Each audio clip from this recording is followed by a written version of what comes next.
আসসালামু আলাইকুম ওয়া রাহমাতুল্লাহি ওয়া বারাকাতুহু। প্রিয় শিক্ষার্থী বন্ধুরা, আমরা এরপরে যে পার্টটি দেখতে চাই বা করতে চাই যে যেমন সে আমাদের এই যে সিঙ্গেল ভ্যালুগুলো আছে, সিঙ্গেল যেগুলো রিপিট হয় না, সেগুলো মূলত আমরা অপশন ফ্রেমওয়ার্ক দিয়ে করার চেষ্টা করি। তো এই দুইটা জিনিস আমরা কিভাবে অপশন ফ্রেমওয়ার্ক দিয়ে করব তা আমরা দেখার চেষ্টা করি। তো আমাদের যে থিম অপশনটি আছে, এই যে থিম অপশন আছে, মামুরজর থিম অপশন, এখান থেকে যে এই যে টেক্সটের ভ্যালু, হ্যাঁ, থিম অপশনস, হ্যাঁ, এখান থেকে কিছু লিখে দিব, কিছু চেঞ্জ করব।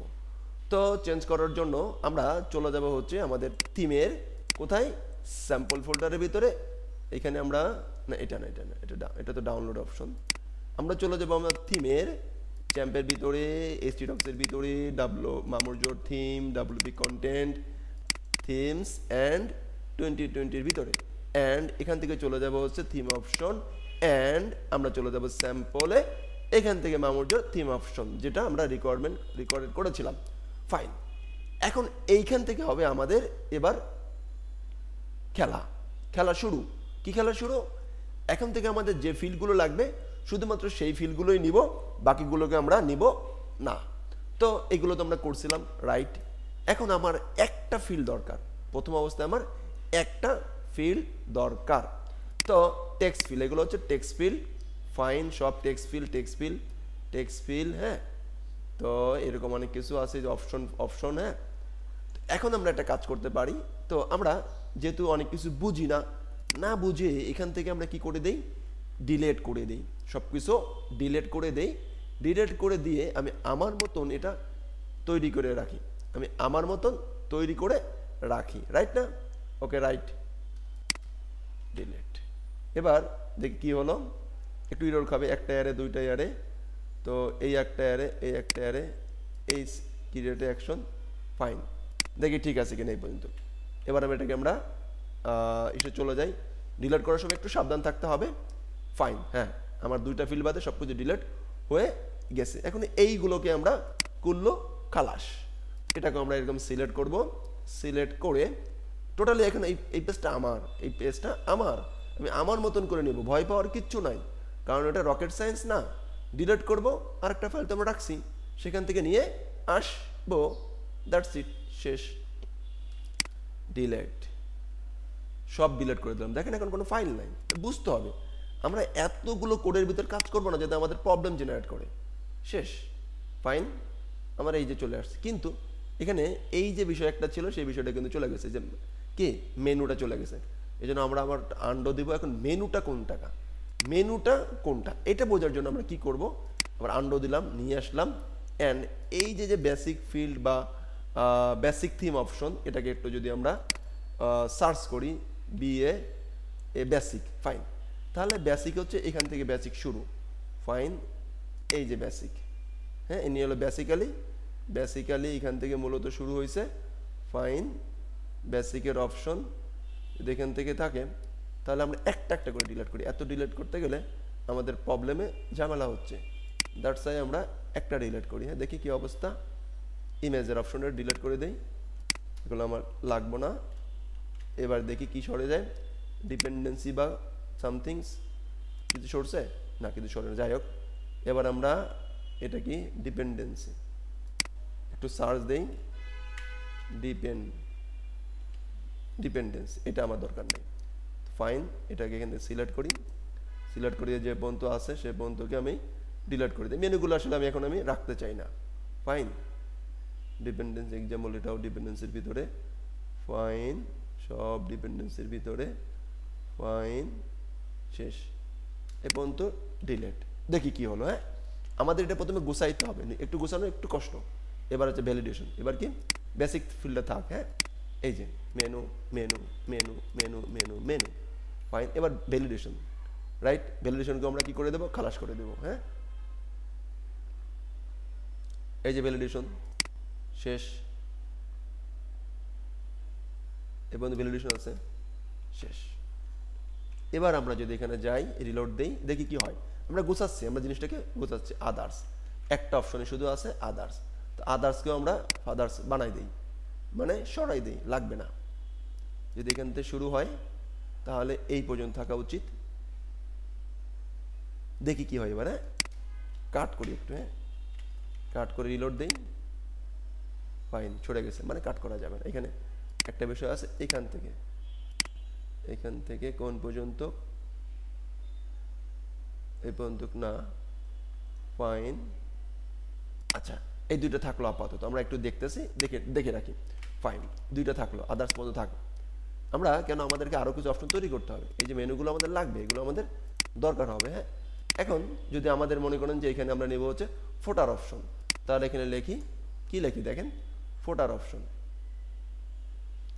ফোটার সেটিং, FOOTR ফোটার SETTING সেটিংস, শেষ, ফোটার সেটিং অপশন। এখন এই ফোটার সেটিং অপশন এখান থেকে আমরা, এটা আছে ফাইন, এই যে ফোটার সেটিং অপশন পাইলাম। এখন আমরা কি করতে পারি, যেটা করতে পারি তা হলো এই ফোটার সেটিং অপশনে এবার কাজ করা শুরু করি।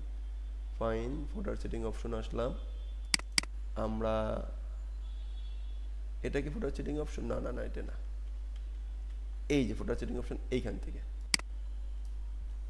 FOOTR ফোটার SETTING সেটিংস OPTIN অপশনস, শেষ, রিলোড, ফোটার সেটিং অপশন চলে আসছে। এবার আমরা আইকন চেঞ্জ করে দিতে পারবো। আইকন কি, এই যে এখান থেকে আইকন চেঞ্জ করে দিব। তো পরবর্তী আমরা দেখবো কিভাবে আইকন চেঞ্জ করে দেওয়া যায়। কিন্তু এই পারফেক্ট আমার টার্গেট কি, আমার টার্গেট হচ্ছে এটা চেঞ্জ করা, টাইপ টেক্সট, ঠিক আছে, টাইটেল টেক্সট, টাইটেল হচ্ছে কি, যদি আমি এখানে যাই, টাইটেল কপিরাইট, COPY কপিআরআই রাইট, ওকে কপিরাইট। আমি এখানে আসলাম, বেসিক থেমে আসলাম, টেক্সট রিলোড দেই, কি হয়ে যাবে, কপিরাইট, ফাইন। এখন এখানে কপিরাইট আমরা এখানে লিখব, আমি এই কপিরাইটটা এখান থেকে কপি করে এখানে রেখে দিলাম, দ্যাটস ইট, শেষ। এবারে এটাকে আমি কি করলাম, সেভ দিলাম, কপিরাইট চলে আসলো। এখন এই কপিরাইটটা এইখানে শো করাইতে হবে, কি করতে হবে, এখানে শো করাইতে হবে। তো এইটা আছে কোথায়, এটা আছে footer.php তে। তো আমি চলে যাই আমার যেখানে আছে, আমি যেটা জিনিস বোঝাচ্ছি যে কীভাবে যেতে হয়, কীভাবে কি করতে হয়। ফাইন 17 ভিতর থেকে বেরোই, ফোটার ওপেন করি, নিচের দিকেই মেবি আছে, এই যে এখানে মেবি আছে, রাইট, এই যে অপশনটা আছে, রাইট, হ্যাঁ 2017 পাওয়ারের এখানে আছে। তো আপাতত আমি যে কাজটি করতে চাই তা হলো, এই যে যিনি আছেন তাদেরকে একটু কমেন্ট করে রাখি, এই ভাই ব্রাদারকে কমেন্ট করে রাখলাম। অ্যান্ড যদি এখানে আসি, রিলোড দিই, দেখেন এখন এটা শো করতেছে, তার মানে কমেন্টে ঠিক মতন কাজ করে নেই, এইটাই কি না, ওই পাশে সরে গেছে একটা কিছু। এবার এই যে পাওয়ার বাই হচ্ছে, এই যে পাওয়ার বাই হচ্ছে এইটুকু, হ্যাঁ তাহলে এতটুকু পাওয়ার বাই যদি হয়, এতটুকু আমি আপাতত ডিলিট করে দিই, শিখি আর কি, সেভ। এবার যদি এখানে আসি, জাস্ট ওটা শো করে কিনা সেটা চেক করার জন্য, নাই হয় না, উপরে নিউজটাও আর একটু উপর থেকে আসতেছে, হ্যাঁ নিউজটা আসতেছে এই যে নেম থেকে, ব্লগ ইনফো নেম থেকে আসতেছে। তো এটাকেও আমরা এখান থেকে ডিলিট করে দিই।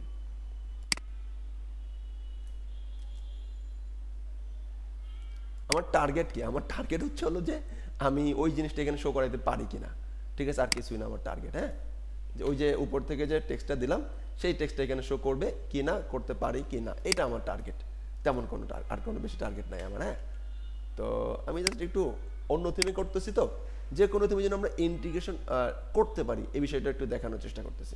ওকে শেষ। এখন এখানে আমি একটু কি করব, এখন সর্বপ্রথম আমাদেরকে যে কাজটি করতে হবে তাহলে এটা হচ্ছে একটা অ্যাসোসিয়েটিভ অ্যারে। কি একটা অ্যাসোসিয়েটিভ অ্যারে, মূলত এটা প্রত্যেকটা ফিল্ড অ্যাসোসিয়েটিভ অ্যারের মতন কাজ করবে।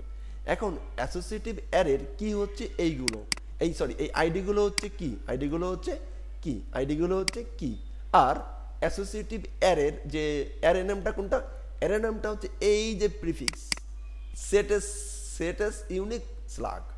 এখন আমি এখানে লিখতে পারি যে কি মাই কে slug, my slug, fine, that's ইট।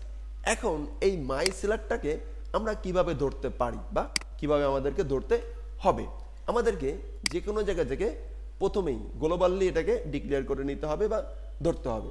ধরার জন্য আমাকে লিখতে হবে গেট আন্ডারস্কোর অপশন, কি লিখতে হবে, option, OPTIN option, that's it, শেষ। এর ভিতরে আমাদের যে সিলেক্টটি ছিল সেই সিলেক্টটি আমরা এখান থেকে দিয়ে দিব। ফাইন, এই যে এই সিলেক্টটি ছিল এই সিলেক্টটি এখান থেকে কপি করলাম, এখান থেকে এখানে দিয়ে দিলাম। ফাইন, এখন দিয়ে দেওয়ার পরে দেখি এই সিলেক্টটা আমাকে কি দিল, কি দিল, কি দিল। ফাইন, আমাকে কি দিল একটু দেখি। এটা দেখার জন্য যেহেতু এটা বলছি অ্যাসোসিয়েটিভ অ্যারে, একটা ভার ডাম করি, একটা ভার ডাম করি, রাইট? ভার ডাম করে এটাকে একটু কি দিল একটু দেখি, এসে আমাকে কি দিতে চাইলো, কি দিল। সেভ দিলাম অ্যান্ড এটাকে আমি একটু রিলোড দিই, দেখি। এই দেখেন সে আমাকে কি দিল, 10টা অ্যারে সে আমাকে অলরেডি প্রোভাইড করছে। এবং এই দেখেন OPT text, text OPT extra, কোনো ডাটা নেই, কোনো কিছু নেই, এখানে কোনো কিছু নেই। এখন এখান থেকে আমি একটা সেভ চেঞ্জ দেই, ডাটা তো আছে, একটা ডাটা আছে। ফাইন, প্রবলেমে ঝামেলা হইতে পারে, সমস্যা নাই, সালে ঠিক হয়ে যাবে। দেখি বাটন, অপশন, অপশন সেটিং, হ্যাঁ, ওপিটি টেক্সট 0, 0 কোনো ওপিটি টেক্সট অ্যারে 0 না, তো এখানে আমরা ডাটা ফেলাইছি। রিলোড। এখন যদি আমি লিখি যে কি আল্লাহ মহান, ফাইন, আমরা একটু সেভ চেঞ্জ দিই, সেভ চেঞ্জ দিলাম। এবার এটাকে রিলোড দিই, দেখেন এই যে আল্লাহ মহান চলে আসছে। আল্লাহ মহান আমার কোন অ্যারের ভিতরে আছে, আমার এই অ্যারের ভিতরে আছে। এখন আমরা যারা অ্যাসোসিয়েটিভ অ্যারে বুঝি না, পিএইচপি বুঝি না, তারা চলে আসি থিম ডেভেলপমেন্ট শিখতে। তখন আমাদেরকে সব বিষয়গুলো মুখস্থ মনে হয় এবং খুব জটিল মনে হয়। তো জটিল মনে হওয়া থেকে আমাদেরকে অবশ্যই পিএইচপি শিখতে হবে। পিএইচপি শেখার বিকল্প কোনো পথ আমার জানা নাই। কি কি দিল, কি দিল, এই দিল, আইডিটা এখানে লিখে দিলাম, এই দিল, এই দিল, এটাকে কমেন্ট করে রাখি। এবার দেখেন এই যে চলে আসছে আল্লাহ মন। তাহলে আমরা ভার ডাম করে চেক করতে পারবো আমাদের কোন ফিল্ডে কি আছে, কোথায় কি আছে। দ্যাটস ইট, শেষ। একদম বেস কনসেপ্ট আমাদেরকে থাকতে হবে, একদম রুট লেভেল কনসেপ্ট আমাদেরকে থাকতে হবে। যদি আমাদের রুট লেভেল কনসেপ্ট না থাকে তাহলে আমরা কিন্তু টাস করে পড়ে যাব। তো এই ছিল এই অপশন, একটা রিডাক্স ফ্রেমওয়ার্ক, মানে রিডাক্স না সরি, কোডেস্টার ফ্রেমওয়ার্ক দেখানোর অপশন। এখন আমার কাছে মনে হয় আপনারা প্রত্যেকটা জিনিস আপনারা করতে পারবেন, প্রত্যেকটা জিনিস আপনারা করতে পারবেন। কারণ আপনার কাছে দেখেন প্রত্যেকটা অ্যারে আছে, প্রত্যেকটা ভ্যালু আছে, আপনি এখানে লিখবেন, এখান থেকে শো করবেন। একদম ক্লিয়ারলি বোঝার চেষ্টা করতে হবে আমাদেরকে। ঠিক আছে ভাই ব্রাদার, আজ এই পর্যন্ত, ভালো থাকবেন। আসসালামু আলাইকুম ওয়া রাহমাতুল্লাহি ওয়া বারাকাতুহু। আমার এই ভিডিওটা সার্থক যদি কিনা আপনি আমার এই ভিডিও দেখে এই কোডেস্টারের যতগুলো সে অপশন ফ্রিতে দিছে সবগুলো আপনি প্র্যাকটিস করতে পারেন, সবগুলো আপনি প্র্যাকটিস করতে পারেন, তাহলে আমার এই লেসন করাটা সার্থক। আশা করব আমার প্রিয় ভাইরা প্রত্যেকটা প্র্যাকটিস করবেন, প্র্যাকটিস করবেন এবং প্র্যাকটিস করবেন। ধন্যবাদ।